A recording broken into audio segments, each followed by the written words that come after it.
नमस्ते बच्चों। हम जानते हैं कि माता पिता और गुरु हमारे लिए भगवान का रूप होते हैं। आज माता पिता का सम्मान करना तो दूर, उनकी अवहेलना की जाती है। लेकिन हमें यह समझना चाहिए कि उनके आशीर्वाद से हमें हर मुसीबत से छुटकारा मिलता है। तो बच्चों, आज हम एक ऐसी ही कहानी सुनने वाले हैं। कहानी का नाम है गुणवान पौत्र। एक शहर में एक गरीब आदमी रहता था। दिन भर वह सख्त मजदूरी करता था। उसका एक पुत्र था। उसने अपने पुत्र को खूब पढ़ाया, उसकी शादी की और अच्छे स्थान पर उसकी नौकरी लगवा दी। समय गुजरता रहा और लड़के ने खूब धन कमाया।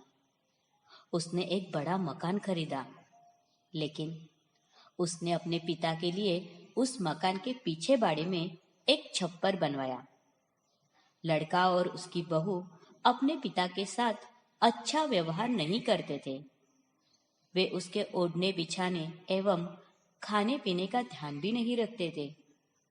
बेचारा गरीब आदमी कोई शिकायत नहीं करता था। पुत्र और पुत्रवधू को सुखी देखकर वह खुश होता था। अब लड़के के घर में एक पुत्र का जन्म हुआ। बच्चा इतना सुंदर था कि किसी की भी नजर लग जाए। धीरे धीरे वह बड़ा हुआ। वह दादाजी को बहुत चाहता था। दादाजी के प्रेम को वह समझता था। ठंडी के दिन थे। दादाजी अपने छप्पर के नीचे ठंडी में कांप रहे थे। बेटे ने ओढ़ने के लिए उन्हें कंबल दे रखा था, लेकिन वह फट गया था।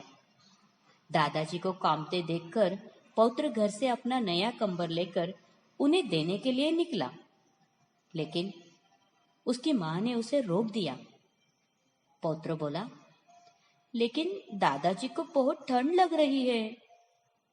यह सुनकर मां ने आंखें तरेरी और इशारे से उसे चुप रहने को कहा।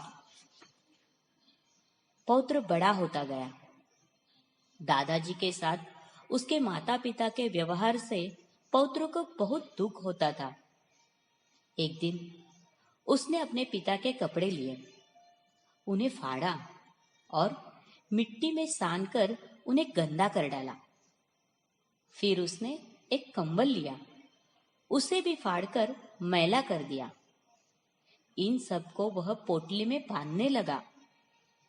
पिता ने यह देखकर कहा, अरे तुम क्या कर रहे हो? होश में तो हो। पुत्र बोला, पिताजी, यह सब मैं आपके लिए तो कर रहा हूं। दादाजी की तरह आप भी तो बूढ़े होंगे ना, तब यह आपके काम आएगा। दादाजी भी ऐसे ही फटे और मैले कपड़े पहनते हैं, फटा कंबल ओढ़ते हैं और बाड़े में पीछे छप्पर के नीचे रहते हैं। पुत्र की बात सुनकर पिता चिंता में पड़ गया। उसे अब मालूम हुआ कि लड़का घर में जो कुछ देखता है उसी का अनुकरण करता है। उसकी पत्नी को भी अब मालूम हुआ कि दादाजी के साथ उनका जो व्यवहार है उसे देखकर ही इस लड़के के मन में यह विचार आया है, सचमुच हमने बहुत बड़ी गलती की है। पति पत्नी पुत्रों को साथ लेकर दादाजी के पास आए। उन्होंने दादाजी के चरण पकड़े और उनसे माफी मांगी। बहू रोने लगी। पुत्र बोला, पिताजी, हमें माफ कर दीजिए। आपने कष्ट सहकर मुझे पाला पोसा, पढ़ा लिखा कर बड़ा किया, लेकिन मैंने आपके साथ बहुत बुरा व्यवहार किया।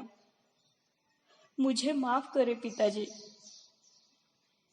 दादाजी बोले, बेटे, बहू, तुम लोग सुखी रहो। भगवान तुम्हारा भला करे। ऐसा कोई भी काम मत करना जिससे मेरे पौत्र को दुख हो।